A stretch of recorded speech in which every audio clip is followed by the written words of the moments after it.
now I'll get off my bandstand, because I am indeed delighted to welcome as our guest once again Aaron Hayes. Aaron Hayes has his Master of Arts in Theology. Outside of my pastor, and these guys communicate a lot, so they're apparently on the same wavelength with an awful lot of stuff. I've never met anybody as knowledgeable in theology, and I don't say this to, I'm going to make him so nervous now, but won't want to talk to you. But, and it's not that I'm so terribly ignorant, although I am ignorant, meaning lacking in facts, but he has such a wealth of information. So allow me to welcome Aaron Hayes back to our program. Aaron, thanks a million. Thanks for putting up with me. He has a regular class that I attend after church on Sundays, and so I say putting up with me. There's more to that I may meet the eye. And we're going to talk about tonight a very interesting topic for me, because I think it's so little understood among the masses, just folks like me, that just regular church-going folks and haven't had the benefit of your deeper education. But we're going to talk about the realignment. And am I saying this right? The realignment of faith or of religion? How does that work? Yes, it's called the Great Realignment. And I actually stole this term. It comes from Metropolitan Jonah, or I should say the former Metropolitan Jonah of the Orthodox Church in America. And what Metropolitan Jonah did is he actually gave an address to the Anglican Church in North America. Now, I'm running a bunch of different denominations by you here, and so just forgive me here. If you can look all these up later if you see a replay of this. But he gave this speech, and he called it the Great Realignment, or he mentions the Great Realignment. The idea is in global Christianity, but especially in the West. So when I say the West, I'm talking about Europe and its descendants, so like America, Canada, Australia, some of Latin America, etc.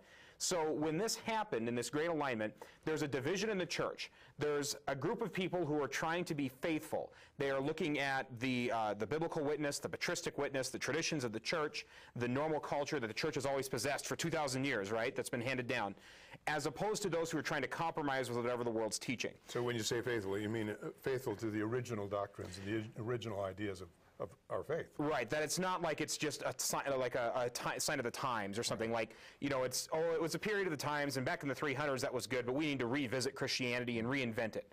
Okay, so there's a division in the church between those two. And so what Jonah was talking about is, it used to be that when we had these realignments, or when we had these divisions in Christianity, that they had more to do with theology, like, say, for example, Roman Catholics and Lutherans arguing on justification, or Baptists and Lutherans arguing on the real presence in communion, or, you know, we can go on and on and on about the different theological differences. That actually is not what's taking place now. What's really happening is there's this sort of broad mere Christianity, from Roman Catholic to fundamental Baptist, and those who are trying to be faithful to what the Scriptures have always taught, how the church has always taught, and also the patristic witness and natural law and all those things that we associate with what the church teaches.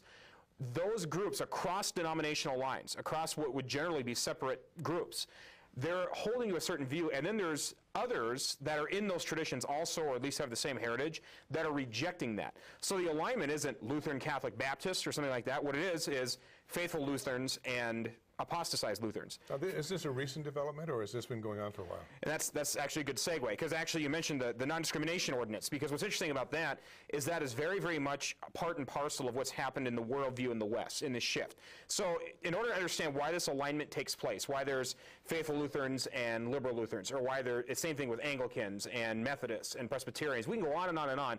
The reason this has taken place has to do with worldviews.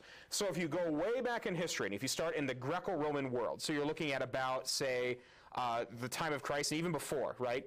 There's a general overall worldview that comes with the culture, that there's a divinity that created all things, or in the case of Rome, multiple divinities, right? But still there's an idea that there's God or gods. Created the world, that there's a purpose to the universe, that there's an order, that there's a design, that history is going somewhere, that when I speak, when I use the words that I speak, it actually refers and corresponds to reality. So when I say 2 + 2 = 4, it really means 2 + 2 = 4, right? Or, for example, that truth is actually knowable, that we can systemize it, that there is something called truth, and that we can actually, by thinking God's thoughts after him, in the words of the great astronomer Johannes Kepler, by thinking God's thoughts after him, we can actually study and explain the universe, and we can actually know something about our existence. So every worldview, so starting with that point, every worldview, I don't care if you're a Christian, a Buddhist, Muslim, atheist, whatever, every worldview tries to answer certain fundamental points about existence. Like, you know, who we are, where do we come from, where are we going, and what should we do about it? Every person has a philosophy about that, whether they've thought it through or not. And many of them are similar to some extent. Right, right. So some people, and I don't like this term, but some people group Jews, Christians, and Muslims as Abrahamic religions because there's kind of some very broad similarities, right? So for the sake of convenience, that might be one example. But there's worldviews, you know, where we are, where we're going, where do we come from, and what do we do about it? Well, for about 1800 years in the West, there was a general overall consensus worldview. We can call this the pre-modern worldview. So all those things I talked about, we can understand things, history's going somewhere, it's guided by divinity, everything's been created. Even the pagans shared some of that worldview with Christians and Jews, right? Okay, so now that we've established this, and you can just read any writings, it doesn't matter if you're reading the writings of popes or philosophers or kings or reformers or whoever, it doesn't matter. There's a general overall worldview. Well, what ends up happening is into about the 1700s, we run into something known as the Enlightenment, or the Age of Reason, if you will. What happened is this era tried to keep the conception of the world, but get rid of the source. So we still want to understand the world. We still think that it's understandable. We still think truth is knowable and that real knowledge is possible, or that our language corresponds to reality. We still want to hold those things. Or maybe there's even patterns in history. But we want to remove why those things happen. So in other words, like, yeah, there's patterns in history, but that's all there is. There's just patterns. Or yeah, there's things that we can know about nature, but nature is all there is. So they take the worldview and they actually cut off the source. They cut off the original starting point and just say all there is science. Or all there is math. Or all there is myself, right? I think, therefore I am. That's all I can know. That's actually very radical skepticism. That comes from Descartes. Interestingly enough, Descartes actually is actually a Christian. But they call this Cartesianism, and I'm not going to get into all this. But the whole point is once we... in college, thank you. Right. So, but once we get into the modern worldview, they try to cut off. For example, in the 19th century, you can take any topic, and we are going to explain it in naturalistic terms. Marx explains economics in terms of class wars and trying to go towards a classless society, right? We're going to have this utopia, Communist Manifesto, right? All these things. Marx and Engels is the other one, right? Yes. Okay, so, but Darwin explains biology. Freud explains human psychology through, you know, the sexuality that's repressed or whatever. So we have all these different systems of knowledge, but in each case what's really going on is we need to create an entirely naturalistic system that makes no reference to anything that can't be tested by the five senses. So we're basically taking God out of the picture. Right, so we want to keep the world that we had, but we want to take out the reason for that world. Yeah. We don't want to be answerable. Right. It's easier to answer to ourselves. Exactly. And another thing interesting you mentioned about ourselves. One of the interesting things about that is the rise of individualism.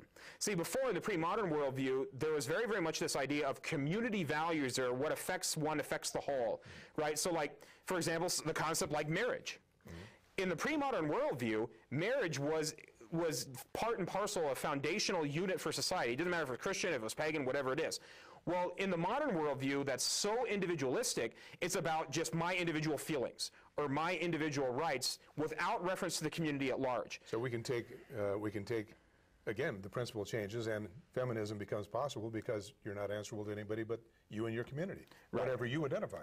Right, whatever you identify with, right, because that's, again, your individual rights. So the rise... Radical feminism. Right, radical, right. The rise of individual rights at the expense of everything else is very much part of the modern worldview. So what happens is it's not the community as a whole, or that maybe I'm an individual in a community, or the community and individual are kind of part and parcel with each other. What's happened is everything is about me, and I have my rights, and how dare you violate my rights. And how do I see you from my point of view? Right. From my perspective. Right. That's very, very much tied into the modern worldview, this Enlightenment. And this impacts, in terms of our topic tonight, it impacts theology. Because in theology, what ends up happening is I decide doctrine for myself. I decide what my personal religion is. I have coffee in my Jesus and everything's okay. It's very, very much individualistic. However, these skeptical ideas, these naturalistic theories also creep into the church, and this is where we get the Great Realignment. So what ends up happening is in the 1800s in particular, if you watch my shows, whether it's church history, or if you hear me teach on worldviews or whatever it is, you'll hear me talk about the 19th century as kind of the make or break point for Western civilization.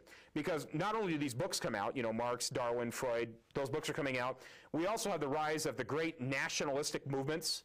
We also have the rejection of the divine right of monarchs, and we have very secularist democracies coming out. There's a lot of things that are going on in the 19th century, and of course, in World War I, Europe basically starts to commit suicide. Okay, so we have this whole system, but in the 1800s, this is taking place. Well, in theology and in the churches, there were some, initially at first in academia. However, in seminaries, they're the ones that are training pastors, right? Yes. And so in academia, especially in Germany, with German higher criticism, these naturalistic theories start creeping into the church. So it's this idea that, well, these naturalistic things are more important, or my individual interpretation is more important, or I need to see everything by the scientific method, or I need absolute scientific evidence for something to be true. That's how I'm going to look at the scriptures, or that's how I'm going to look at the virgin birth, or that's how I'm going to look at the resurrection. We can go on and on and on. So what ends up happening is we have a divide. We have those that are trying to maintain the faith that has always been taught. Virgin birth is a fundamental of the faith. It's in all the creeds. It's in the Gospels, right? Virgin birth is fundamental. The resurrection, the atonement, we can go on and on and on. There's fundamentals of the faith, doesn't matter what tradition you're part of, that you would always hold to. What ends up happening, however, is there are some, because of this worldview shift, where we've taken out the reason for the world and just want the world and my own individual rights, they basically say, well, we need to reimagine Christianity.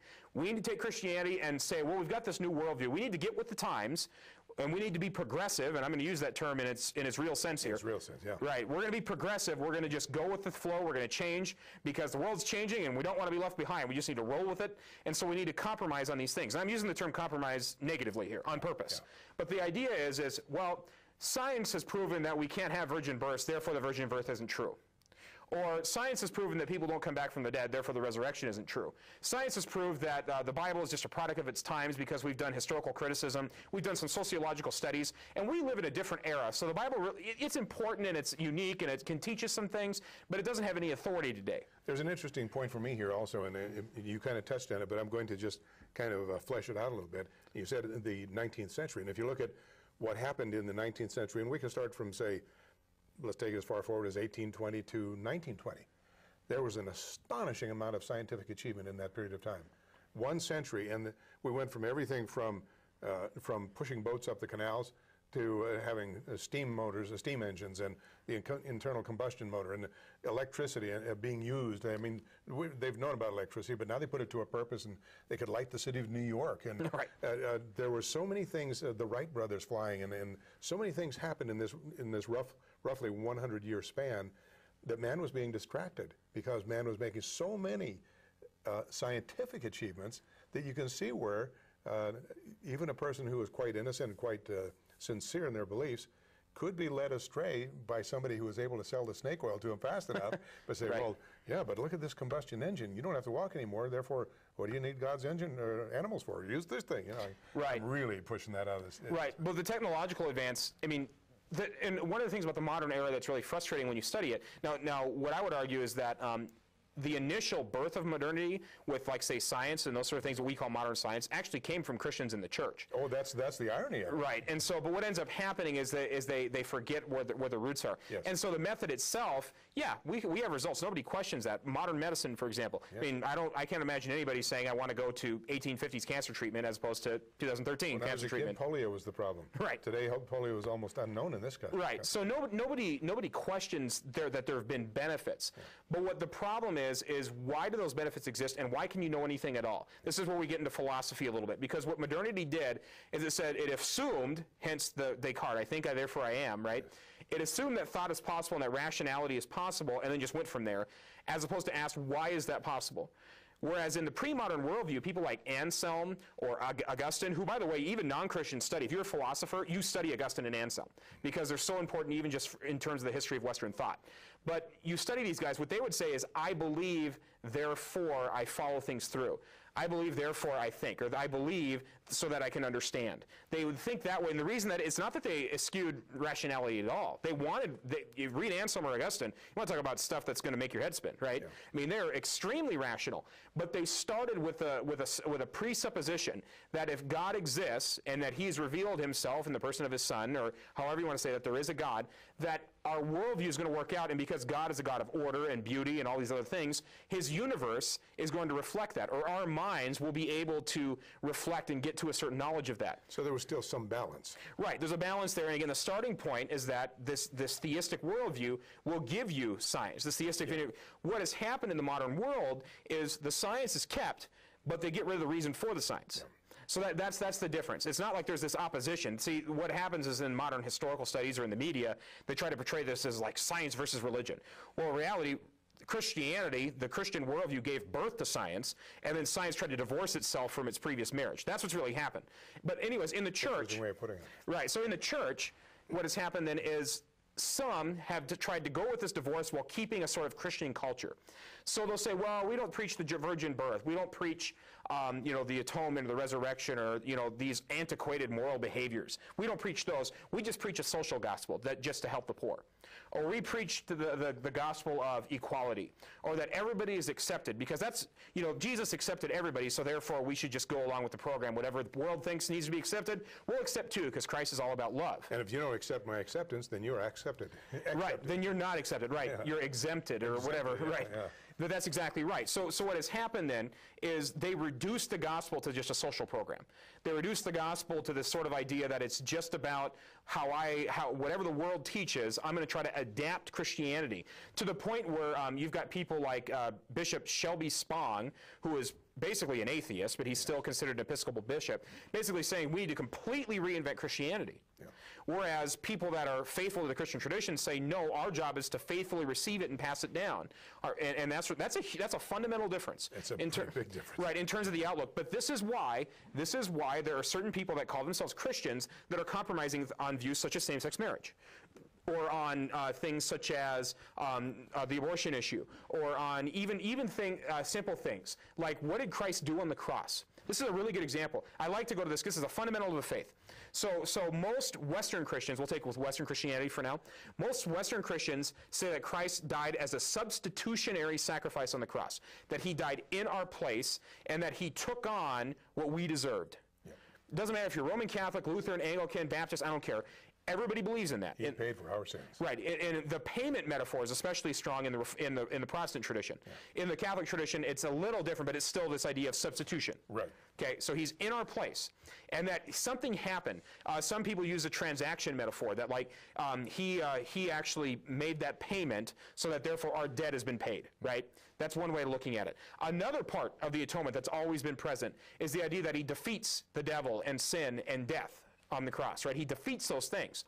Well, in this social gospel, because those sort of things, nobody really believes in the devil and demons anymore. That's just kind of an antiquated worldview. But we need to rethink the cross in modern conceptions. Well, what Christ really was he was just this moral example. A really good guy. A really good guy. He may have even been the Son of God. Maybe that's possible, but again, we can't prove it because we can't have science prove that. Yeah. Okay, it's just an opinion. Okay. However, we do know that he was a great martyr and he has some great social justice teachings. So what he really was is he was a moral example for us. So we can use him as another example. Right, or he's like the ultimate example. Yeah. But really what you do is you reduce Christ to a glorified martyr. That's all he is. He's not necessarily the risen Son of God. He's not the person who's in our place paying for our sins or appeasing the wrath of the Father, whatever tradition you come from, the way you want to word it. He's not defeating death, the devil, and sin. He's not doing any of that. He's just dying as a glorified martyr. So the very gospel itself is compromised here, because you've basically taken everything that every creed talks about, that he died and he was buried and he rose again according to the scriptures, and the Nicene Creed, and for us and for our salvation. Okay, well in this case, for us, dying in our place, that's substitutionary atonement. Right. He's in our place. But if he's just a moral example, what do you do with the creeds? Well, in a lot of these traditions, they say these creeds are interesting historical statements of the faith, but they're not binding.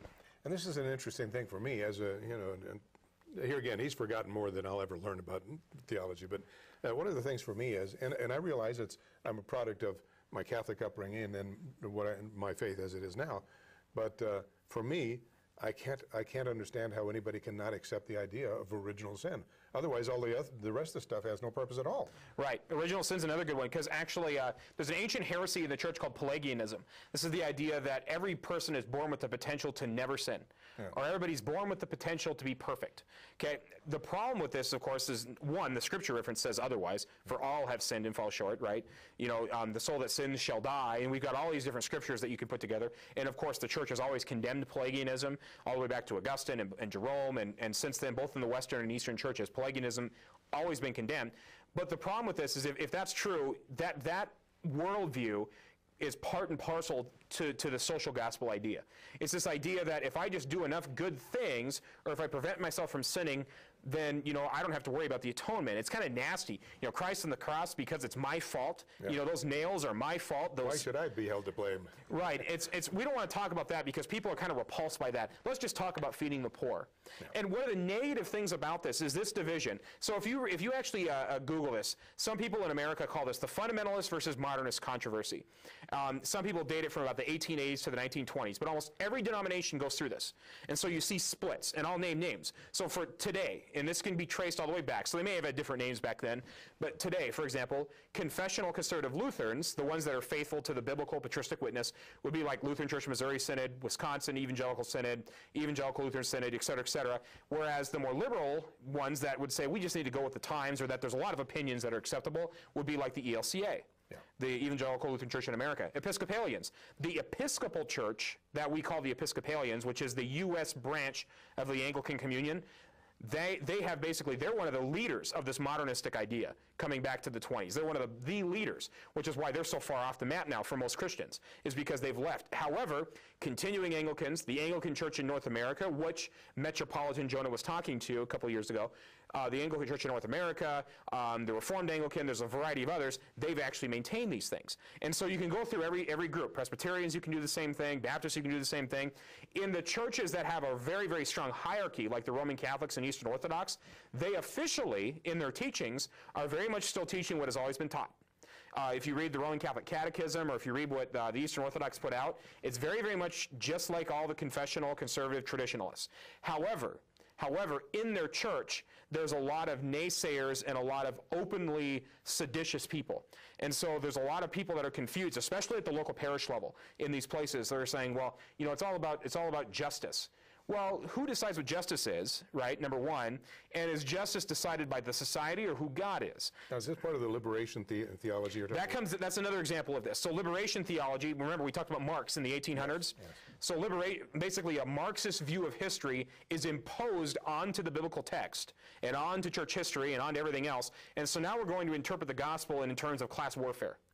That we need these oppressed classes, and that the church was just this oppressive institution, and we need this Marxist equality liberation from everything, which is really popular in Latin America in particular. But that comes out of the Marxist idea. It's a very modernist view on theology. I call this, somewhat jokingly but somewhat seriously, modern chauvinism.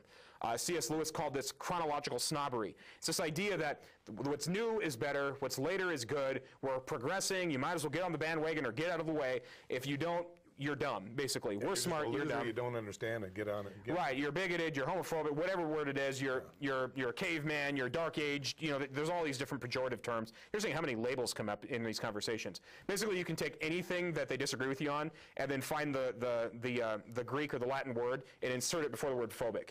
That's all you have to do, right? So if it's involving same sex, you're homophobic. If it's involving immigration, you're xenophobic. What's interesting, remember the naturalistic worldview? Yes. Rather than say they have an alternative point of view, we have to explain through naturalistic terms what's wrong with you. So it's like, oh, okay, well, we don't believe in spiritual things really, or supernatural things, or we don't believe in this. So what really is going on is they have some sort of psychological deficiency. So you have a phobia. They can't understand the idea that this mindset that we're constantly moving forward, they can't understand the idea that there might be an opposing view that they might be wrong, or that there are alternative views. Instead, they have a psychological deficiency. Well, the thing that makes me feel really good, though, and I kind of get warm all over when I get that I just lost the word, but when I get that, it's always from people who really love me. Right. They feel really badly for me because I'm so outdated, but they really love me. It's all about love. And after all, you know, we're just here because we love you. And I get this, you get this mass, it's like an amped up amplifier that's blasting you with waves of hate. but it's all labeled love. Right. That's one of the most bizarre things. One of the most pernicious things that has come out in this modern worldview is to take. We live basically in a post-Christian culture now. So for 17, 1800 years, maybe even a little longer, the West, even though not every individual is necessarily Christian, generally there was this Christian worldview that everybody held to, or at least gave at least nominally, right, or at least gave deference to, that this is what everybody believes, or I may not practice it, but I at least believe the Bible, or I know God's true, but I don't like him, or whatever. But at least the worldview is the same. Okay, but now we've gotten to a point where people are so ignorant of the Christian worldview that what has happened is the modernists, and I'm going to use the word modernist because liberal is a really funny word because it can mean good things and bad things at the same time. Same with conservative; it can mean really, So I'm going to use the term modernistic. Remember, Jesus was liberal. Right. Well, a whole other conversation. Again, reading modern ideas into the past. But I'm going to use the term modernist because that's a better way. We're going to try to modernize everything just for the sake of being modern, right? That progressive idealism. So what has happened with this love concept is people have taken these Christian concepts because there's kind of this residue. There's kind of this Christian residue on the culture, but we're going to take these concepts and redress them and say that it's Christianity. So like this idea of love. Well, love, by the modern definition, is just a strong feeling. And who are you to deny, if two people feel strongly about each other, who are you to deny that they love each other? You're a hater if you deny that love. It's just a strong feeling. However, in the Christian worldview and in the pre-modern and even early modern worldview, God is the very definition of love, which means he decides what love is. And so if you're doing something that's contrary to what he says, it is therefore not love. It's a corruption, of that love. It may be a very close counterfeit, or it may be very, very powerful, but it's still a counterfeit, because if God by definition is love, he decides what love is. However, in this modern Great Realignment that we're talking about, in the liberal wing of the church, and I will use the term liberal wing because they would even use it in this case, love has been reimagined through what people think love is. Because love has this very nebulous definition. But if we start with the concept God is love, and then we go through everything else about God, God is holiness, God is justice, God is righteousness, God is everything you could possibly think of positively, God is. He just doesn't have those things, he is those things, the very definition of those things. Your conception of love is going to be reflective of those things also. Well, and the Greeks had it right because they have more than one word for love. Right. And it has a different meaning each time. Right. It's still love, but it has a different eros or agape or whatever. Right. Yeah, or philios, brotherly love, where we get the word Philadelphia, right? So we have all these different types of love in the Greek, and that's another unfortunate thing is some things get lost in translation. Yeah. But you've taken this Christian concept, love, and posed on it modern values, and it's very subjective. Remember, it's about the individual. Very subjective, yes. It's very much, it's how I feel. There's not this concept of love that everybody can know about. Right. It's how I personally feel, and therefore, that's what my love is, and who are you to question it? Yes. Because it's about my individual right. Yeah.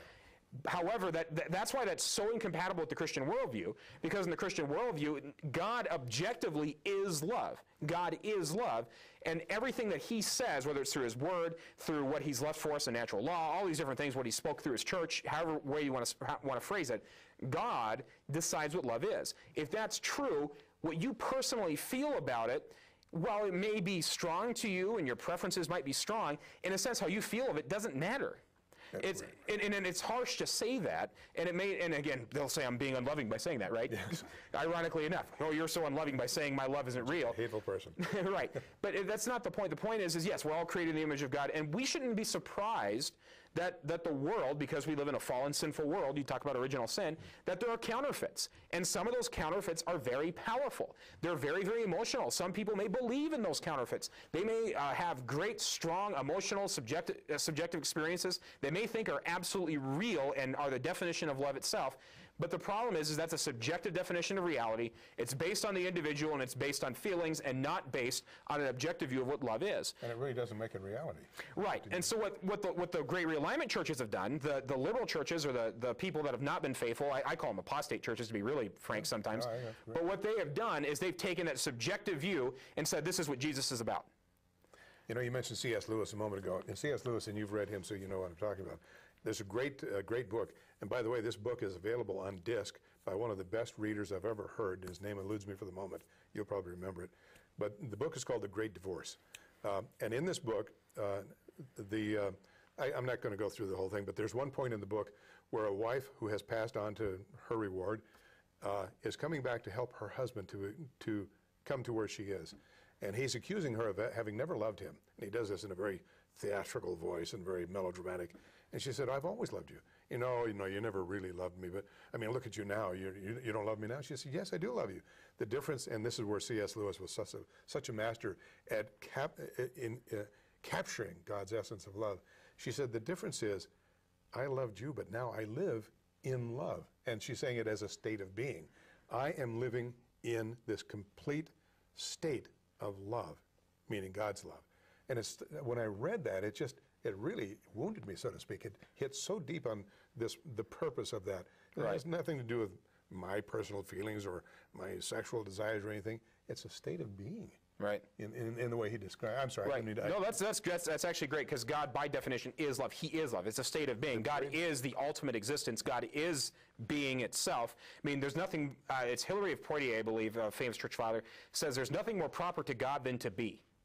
Amen. There's nothing more, right? Because he is, and therefore, when you talk about love, you cannot avoid talking about God, because God is by definition love. Related to this, and this is one of the reasons why this great realignment is really a bad thing, because what ends up happening is you deny the power of the gospel to transform. In 1 Corinthians 6, Paul goes on one of his famous lists where he says neither fornicators nor adulterers, no homosexuals, no drunkards, no all these different things. I mean, it's a whole list, and basically you can read it, and every person even in a church, right? And he doesn't single out, as people often say, he doesn't just single out homosexuals. No. He tells every sinful person their sin is a sin. Right, right. So you read 1 Corinthians 6, and one of those you're going to say guilty at some point, right? Exactly. However, what Paul immediately says after that list is, and such were some of you. Yes. That's the power of the gospel. You were those things, but now you are not. You're transfigured, you're transformed. You're transformed. It's the transforming nature of the gospel. What has happened in the more progressive, modernist view is, because of naturalism and determinism, well, you were just made that way, you're created that way, or whatever way you want to phrase it, there's no power in the gospel. You were all these things. Paul say, drunkard, all these things. Well, you're those things. You were just made that way. You might as well embrace it. Just live with it. Where's the gospel? And how depressing of a view of humanity is that? Because you're basically saying that these sort of things, you're doomed by your genes, or you're doomed by your behavior, and that there's no hope for you, and that you're denying. It actually reminds me, there's another passage in Paul where he says, having a form of godliness, but denying the power thereof. That's kind of what's going on here. They have a form of it, but they're denying the power of it to transform. Yes. And so in this case, 1 Corinthians 6 is a really good passage for this. You were these things, and now you're not, thanks to God, because God did these things for you. What's happening in the modernistic view is this idea that, well, these things, you feel really, really strongly this way, or it's very, very ingrained in you. Therefore, you might as well just embrace it, and we're just going to love and accept you as you are. Yeah. One analogy that I like to use for this, and I use kind of a similar one in your show. Tell me what love is. We got two options, okay? So this is kind of a fun one. You have a guy that's galloping on a horse off a cliff. I'm talking a full gallop, right? He's galloping off this cliff. And you know he's going to go off this cliff. Like, you know his destination. Right. Now, you have two options. Here's your two options. One option is to see him go off the cliff and say, I am so pleased with this lifestyle choice that you've made for yourself. You were made this way to gallop off this horse. I'm going to love and embrace you and bring you in. And in fact, I might even ride with you for a ways and give you hugs and tell you how great you are as you ride off this cliff, because that's your life decision, and who am I to question it? And I certainly don't want you to feel like you're not loved. Right, because we're all about acceptance here. So if you want to ride that horse off the cliff, that's just perfectly fine, because I want to love you. Yes. Okay, that's option one. Is that love, or is doing everything in your power to preventing that person from jumping off the cliff really love? Yeah. That's what's going on. Most people in these modernist churches are saying one is love. So how this is where, again, you're denying the power of the gospel to transform. You're also denying the point of the gospel in the first place. Christ came to save the lost. Yeah. Okay, if you're denying the power of the gospel, who is lost then? Is anybody lost? That's where we're back to original sin. Because we're denying this doctrine, this Pelagian optimism, that we're all kind of born a certain way, and it's all kind of happy, and we're all friendly, and everything's about love, and we're all kind of going to the same destination. That's another thing that's very popular in modernistic circles, is that all religions point to the same thing. So that's another part. You'll hear a lot of these, especially, now not all in these more liberal denominations say this. Some of them don't go as far. And thank God for the ones that are being faithful there. They're a minority, but there's a few. There's a few. But a lot of them are saying, well, you know, Muhammad is a way to God, you know, the teachings of Islam. Buddha, you know, in achieving enlightenment was just trying another way to go to God. You know, Hinduism with its multiple deities and everything else, well, they have an ultimate Brahman, so therefore they have a different view of God, and we're all going the same way. That's another popular view, but it's the same group. You're seeing these things. It can be homosexuality. It can be comparative religions. It can be the very gospel itself. It can be the virgin birth. That's another famous one. There's so many people going back to the 1880s, 1920s in this controversy that literally denied the virgin birth. Mm-hmm. I mean, you're talking about one of the fundamental Christmas events, right, is the virgin birth, and they're denying it because they can't have a naturalistic explanation. And so you can go on and on and on all these things, and it's almost right down the center. And again, thank goodness for those who are faithful, and there are some that maybe hold to the virgin birth but compromise in something else, right? This is like that thing about, you know, well, I can't see God, and I can't touch God, and I've only been here for how many years, but I've never met the guy, so there is no God. It's whatever I think it is. Right. And I'm so fatalistic that I think to myself, why bother? Right. If that's the end of it for you, why do you even bother? Right. Yeah. So, I mean, you can see there's an inherently, it really is a very low view of humanity. Yes, exactly. And it's also a very narrow worldview. That's what a lot of people don't understand, and it's kind of funny. You'll often hear atheistic, and I'm talking about militant atheists, like not the nice. I've met some that are very nice and they're very rational and very nice to have conversation with. Sure. So this isn't a blanket statement, but the ones that are very militant about it, you know, like doing billboard campaigns and getting angry at nativity sets, and the ones that are really militant, okay, what's funny about them is they'll say, be a free thinker. Well, if you really think about it, look at the worldview thing that we just talked about. We talked about how we have the conception of the world. God creates the world. He, you know, ordains everything. He sustains everything. And because he's a God of order and beauty and rationality and all these things, we can think his thoughts after him, like Johannes Kepler says, and then we can actually have our complete worldview, right? Well, in the atheistic worldview, or at least the Western version of it, we have this idea of we're going to get rid of the reasons for it and just have naturalism. Now, you tell me, we've gotten rid of the reason for it, but we want to keep the reason for it. Which is more narrow? The reason for it. If that's all you have, if you've removed the reason and you just want the naturalism, you are the one who's actually narrow-minded. Yes. You're actually saying these options are no longer available to me because I only accept naturalistic explanations, therefore I'm the free thinker. You're really, if anything, you are the most deterministic and most close thinker in the world because you are predisposing yourself, you're pre-committing yourself to saying, I can only accept my five senses and my own logical thoughts. I can only accept these things. I can only accept science. I can only accept peer review or whatever it is that you accept. Those are the only things that I can take in. And then, of course, experience is a big part of it because it's the five senses, right? Yes. That's all I can ever accept. That is way more narrow than starting out with an infinite being. Yes. God is, by definition, is infinite. If you start with something infinite as the beginning of your worldview, that's a pretty broad worldview. It doesn't get much more broad than infinite, right? Yeah. So your worldview as a Christian is actually more broad than the atheist one, yet they're calling themselves free thinkers. But if you're a free thinker, see, you've already decided all that stuff, so it's no big thing. Right. Besides, it's too much. It hurts to try to think of infinity. You know, I mean, that makes my brain hurt. Yeah, the finite trying to understand the infinite. That's one of the interesting things in Christian theology. Is there's, and this is a bit of an aside, is there's two ways to think about theology and how we talk about God. One way is known as the way of negation. So it's telling what God is not. God is not finite. He is infinite. He is not visible. He is invisible. He is not mortal. He is immortal. See how we have these negations? We can talk about God by what he is not. That's one way. The other way we've mentioned earlier is to take everything that we know that's good, such as love or justice or holiness, and up it to the max and say God is those things. It's interesting if you look at theology, both approaches. The Eastern Church in particular really emphasizes the negation idea, where the Western Church is a little bit more kind of a both and on this one. But the idea, of course, and it's not that they're exclusive or anything, it's just different approaches. But because if you start with that, though, think about those terms. Immortal, invisible, that's actually him. Immortal, invisible, God only wise, right?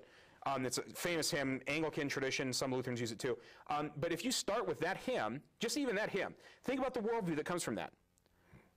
Invisible, immoral, and then you start and you go throughout. That's just one hymn, okay, in the Christian tradition. That worldview is much more broad than saying, oh, I'm a free thinker, so therefore all that exists is science and naturalism.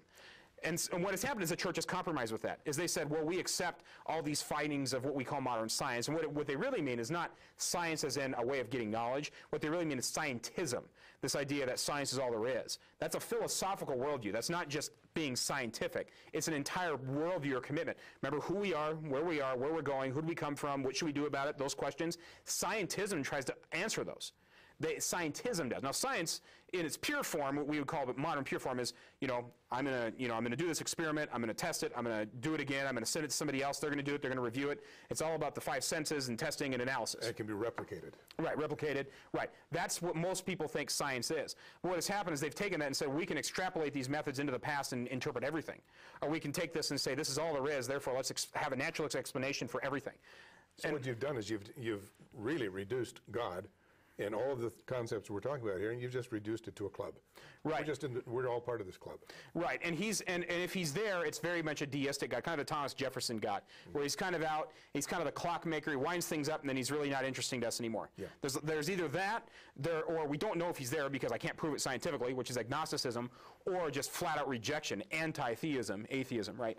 But again, it's a very limited thing. But what's happened is this shift has taken place in all the worldview, and some people in the church have compromised, not everything, but they've compromised just enough of it to deny the power of the gospel, but to kind of still be Christian-esque. And so that's why in these debates, for example, you'll hear people, well, this church says that, the behavior that I'm engaging in is okay, so who are you to judge? Or, what did Jesus say? Well, that church that they're usually referring to has usually made these compromises. And you're being judgmental if you notice these things. Right, that's the other thing. That's something also that's shifted in the worldview, and this is very subjective, is people make judgments all the time, and what Jesus is condemning in the famous passage, judge lest ye be judged, right? He's condemning hypocritical judging. He's not condemning judging as a whole. Later on, he also tells his disciples to judge righteously. Yep, be discerning, to judge righteously. Yep. Right, so it's not like there's this exclusive statement. There's also a difference between judging a person and judging a person's behavior.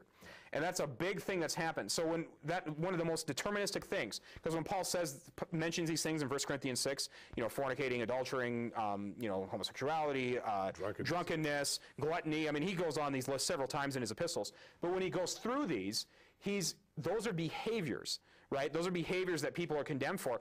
But it's not saying you are those things in the sense that that's all you are. Yeah.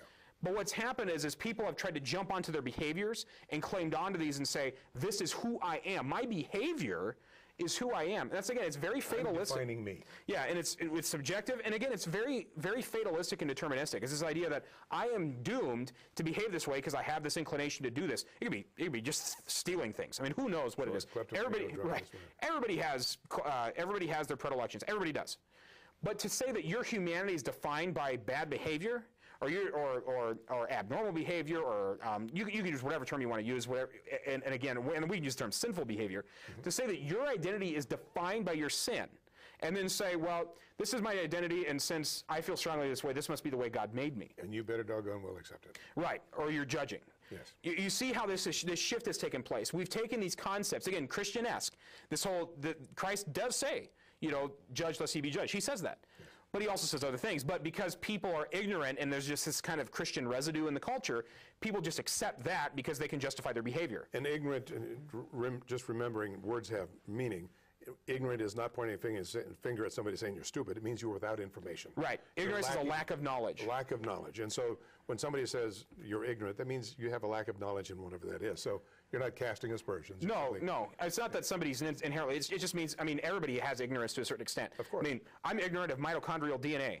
Great. You don't have that down yet? Exactly. You could go on and on, right? Everybody's ignorant of something. It just means you're exactly right. It's lack of knowledge. I once heard a famous person say, and it's somewhat in jest, ignorance is fixable, stupid is forever. Yeah, goes right to the bone. Right. So and of course he's joking, but there's a difference. Ignorance is fixable, and there's certain things, for my practical knowledge, knowing the inner workings of mitochondrial DNA is not my goal, right? You and your job, I have a background in music, as you know, before I went into theology and worldviews, right? So you knowing the inner workings of how Beethoven develops motives in the first movement of his Eighth Symphony is something that you probably don't need to know. That stuff wired. So, but that's a sort of ignorance, but that's okay, but some ignorance is damaging, and in this case, this Christian worldview ignorance is damaging because people are making these assumptions, saying, well, Jesus said this, so therefore it's true, without catching the whole picture. Because remember, the entire Scripture is a salvation history.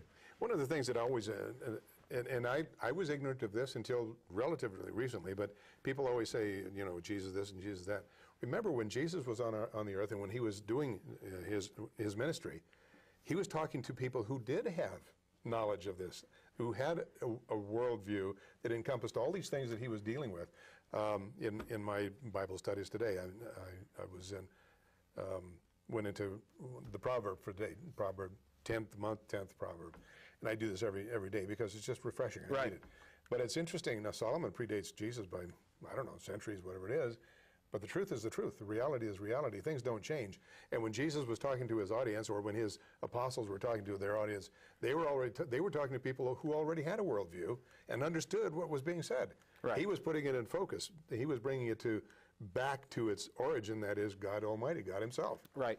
And that's actually an important thing, too, this idea of change. Because God, by definition, if we're talking about the right God, does not change. Now, he may add humanity to himself. That's not a change. He's adding humanity. It's not like he lacked it. Yes. You know, it's not like he wasn't God by not taking on humanity. He was still God, right? No, Scripture says he humbled himself. Right. He actually he lowers himself, right? Lowers himself. Yeah. Right. Yeah, they call that emptying in the Greek, kenosis. He empties. But the whole point there is that God doesn't change. Because if God changes, that means there was a point he wasn't God. Yeah. Or there was a point he lacked something.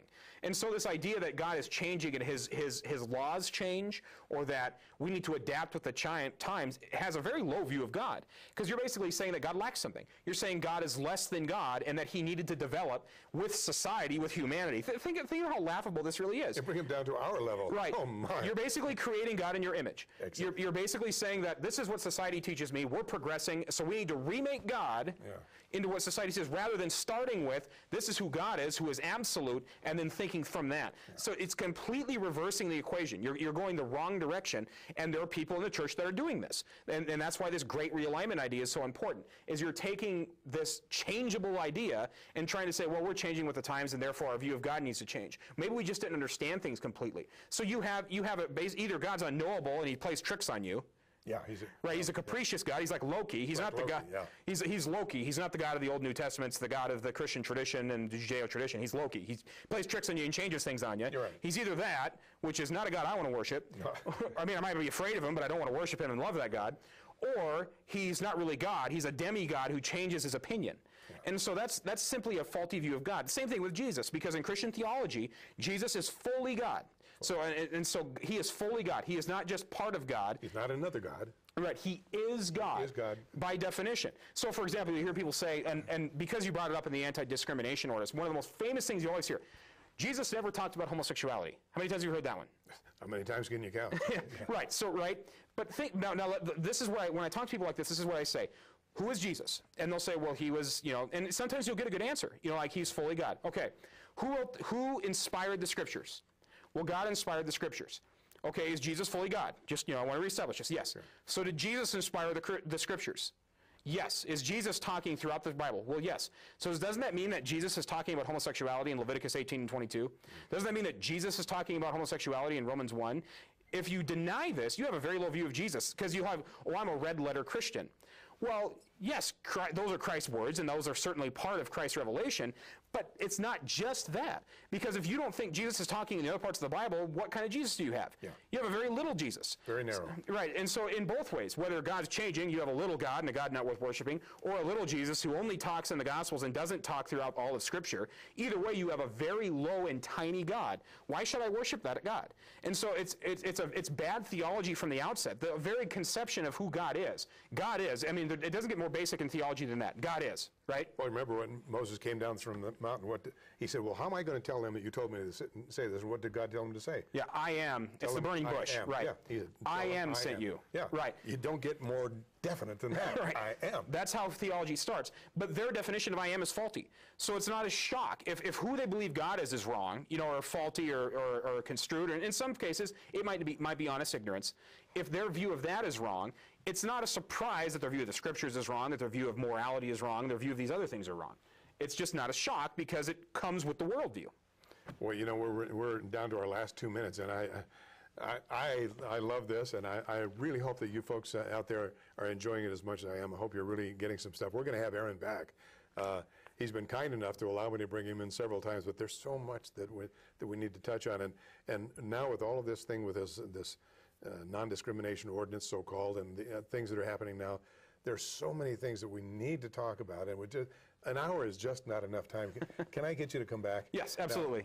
Now, I don't think we're going to be able to do it next Wednesday, if you'll defer to me, because we do need to talk about this ordinance and all those things, and we wouldn't have enough time to give the rest of the story what it needs. Right. But Thank you so much, Aaron. I so problem. much appreciate that. Happy to be here. I hope that you folks enjoyed it as much as I did. I hope it spoke to you like it did to me. Now, Aaron has a program every Sunday on this channel, Channel 12, at 5 in the afternoon. It's a wonderful program. I can't encourage you enough. It's the first 700 years of Christianity and of martyrs, kings, and Fathers, right. Yeah. Martyrs, Kings, and Fathers. Right. 5 o'clock every Sunday, and then when's the replay on that? Wednesday from 2 to 3. Wednesday from 2 to 3. So in the meantime, God bless you. Thank you so much for viewing. God bless Israel. Hopefully you'll be back next week. Thank you very much for being here. Good night.